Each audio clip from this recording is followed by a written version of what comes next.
Hello, YouTube. I've never done this before, so I just thought I would have a crack. I hope you can join me. So, Brexit. The mayor says riots over second referendum would be worth it to stop a no-deal Brexit. Well, thanks very much for that. We look forward to it.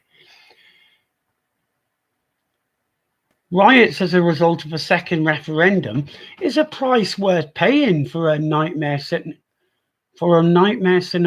of a no-deal Brexit, according to Greater Manchester Mayor Andy Burnham. The Labour politician today said that he would support a second referendum on the Brexit vote as a last resort to prevent Britain crashing out of the EU without an agreement.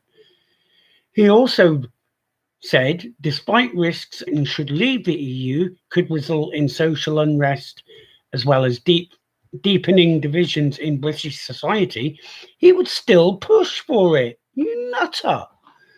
Mr. Burnham also added that it would be alt-right activists that were pushing for a no-deal agenda in order to exploit a divide between Britons that wanted a hard Brexit and a soft one.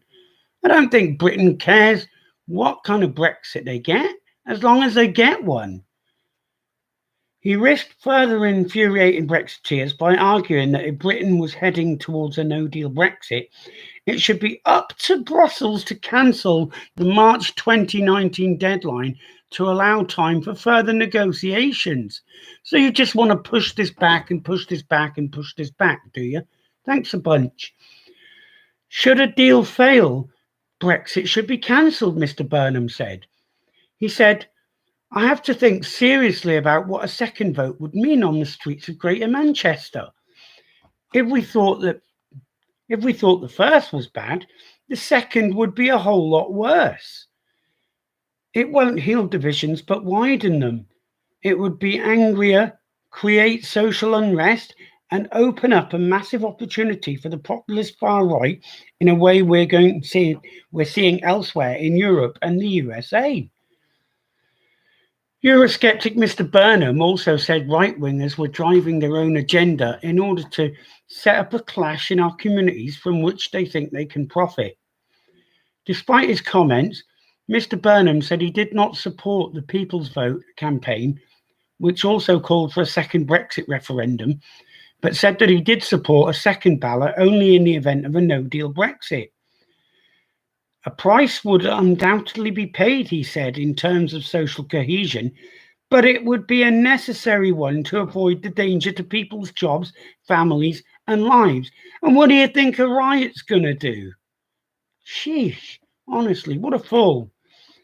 Mr. Burnham acknowledges that a second vote would cause real division on our streets, but there's only one thing worse than that, and that's crashing out of the EU without a deal. No, it's staying in the EU and having riots. For God's sake, you're not the one who's going to have to live with it. You're the one who's going to be in your office being okay with it. He said, I think a second vote would further erode trust in Parliament and politicians, and there's always a price that comes with that. But in the end, that price is worth paying to stop the catastrophic damage to jobs that would come with a no-deal Brexit. So you want to unleash the alt-right on the country? What? Mr. Burnham also said the June 2016 referendum was as much an instruction for Westminster to review its relationship with the rest of England as a message to the bloc. He said, if the phrase take back control is to mean anything, it must mean substantial devolution of power and resources out of Westminster to all of the English regions. Just fraction the country, why not? Sheesh.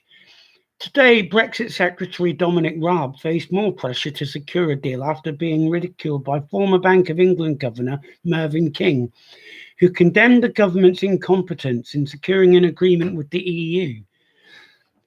That's because we want an agreement with the EU, and the EU doesn't want an agreement with us. Lord King said it beggars belief Theresa May's cabinet are talking about stockpiling food and medicines when Britain is the sixth biggest economy in the world. Yes, it is. Shouldn't be necessary. Frankly, if a government cannot take action to prevent some of these catastrophic outcomes, whatever position you take on the EU, it illustrates a whole lack of preparation. That's what they're doing now, preparing. It doesn't tell us anything about whether the policy of staying in the EU is good or bad. It tells us everything about the incompetence of the preparation for it. A Department for Exiting the European Union spokesman said, as a result of the significant progress made in negotiations, we remain confident we will agree a mutually advantageous deal with the EU. Well, you're the lucky one. I don't think we'll be that lucky. What do you think? Let me know in the comments.